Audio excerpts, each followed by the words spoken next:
राजीव प्रताप रूढ़ी खुद को मुख्यमंत्री की रेस में कर रहे हैं आगे? क्या आने वाले चुनावों में रूढ़ी बदल सकते हैं पाला? इन सवालों के बारे में चर्चा करने की वजह यह है कि बीते कुछ समय से राजीव प्रताप रूढ़ी के तेवर बदले बदले नजर आ रहे हैं। दरअसल भाजपा ने अध्यक्ष तो सम्राट चौधरी को बनाया है, पर राजीव प्रताप रूढ़ी आगे बढ़कर नीतीश कुमार के खिलाफ हमला बोल रहे हैं, जिसके वजह से इनकी चर्चा कुछ ज्यादा ही हो रही है। हालांकि इस वक्त लोकसभा चुनावों को लेकर बिहार का राजनीतिक तापमान बढ़ा हुआ है। एक तरफ नीतीश कुमार जहां विपक्षी एकता के लिए एड़ी चोटी का जोर लगा रहे हैं, वहीं दूसरी तरफ भाजपा भी अपनी पूरी ताकत झोंके हुए है कि पार्टी जीत की हैट्रिक लगा सके।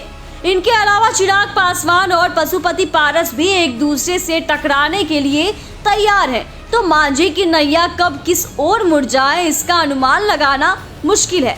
वैसे राजनीतिक पार्टियों के अंदर यह उठापटक लोकसभा चुनाव को लेकर हो रहा है, पर बिहार में प्रधानमंत्री के साथ साथ मुख्यमंत्री की कुर्सी के लिए भी संघर्ष देखने के लिए मिल रहा है। स्थिति यह है कि तेजस्वी यादव, सम्राट चौधरी, चिराग पासवान, संतोष कुमार सुमन को उनके समर्थक भावी मुख्यमंत्री बता रहे हैं, पर भाजपा सांसद राजीव प्रताप रूढ़ी ने जिस तरह सख्त रवैया कायम किया, उसकी वजह से बिहार में चर्चाओं का बाजार गर्म है।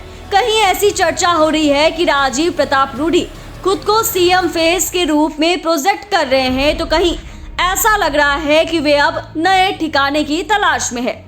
वैसे राजीव प्रताप रूढ़ी इन दिनों विजन बिहार एजेंडा 2025 के साथ बिहार में राजनीति करने में लगे हुए हैं। वे अब तक 25 जिलों में विजन बिहार एजेंडा 2025 की बातें लोगों को समझा चुके हैं। अगले 2 चरणों में वे बाकी जिलों में पहुंच जाएंगे और 3 महीने में पूरे बिहार की परिक्रमा पूरी हो जाएगी। उनके विजन की खासियत यह है कि उसमें बड़े पैमाने पर अग्रणी जातियों के लोगों का जुटान देखने को मिल रहा है। उन्होंने यह साफ कर दिया है कि अब वे बिहार की राजनीति करना चाह रहे हैं। देखिए तो राजीव प्रताप रूढ़ी जिस एजेंडे पर आगे बढ़ रहे हैं, प्रशांत किशोर भी कहीं ना कहीं उसी पर नीतीश कुमार को घेरते हुए नजर आते हैं। वे भी बिहार के पिछड़ेपन के लिए लालू यादव और नीतीश कुमार को ही दोषी मानते हैं। प्रशांत किशोर का कहना है कि जनता सो चुकी है, इसलिए बिहार में विकास रुक गया है।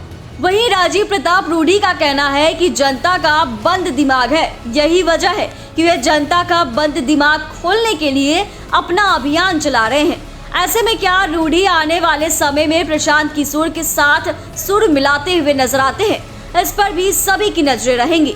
वैसे प्रशांत किशोर और राजीव प्रताप रूढ़ी में बुनियादी फर्क यह है कि एक चुनावी रणनीतिकार है तो दूसरा कुशल राजनीतिक। यहाँ गौर करने वाली बात यह है कि रूढ़ी यह भी स्वीकार नहीं करते हैं कि उनका अभियान भाजपा के लिए है। उनका कहना है कि उन्हें बिहार के गरीबों, पिछड़ों, अति पिछड़ों और दलितों पर किसी का कब्जा कबूल नहीं, इसीलिए वे लोगों का बंद दिमाग खोलने के लिए अभियान में लगे हुए हैं। हालांकि वे खुद को मुख्यमंत्री का उम्मीदवार नहीं मानते हैं, पर जिस तरह से कई मुद्दों को लेकर वह लगातार आवाज उठा रहे हैं, उसकी वजह से कुछ संभावनाओं से इनकार भी नहीं किया जा सकता है।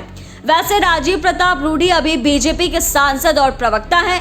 वे केंद्र में मंत्री भी रहे, लेकिन नरेंद्र मोदी के ड्रीम प्रोजेक्ट स्किल इंडिया को धरातल पर उतार नहीं सके, जिसके कारण उनसे मंत्री पद छीन लिया गया और दोबारा मौका भी नहीं दिया।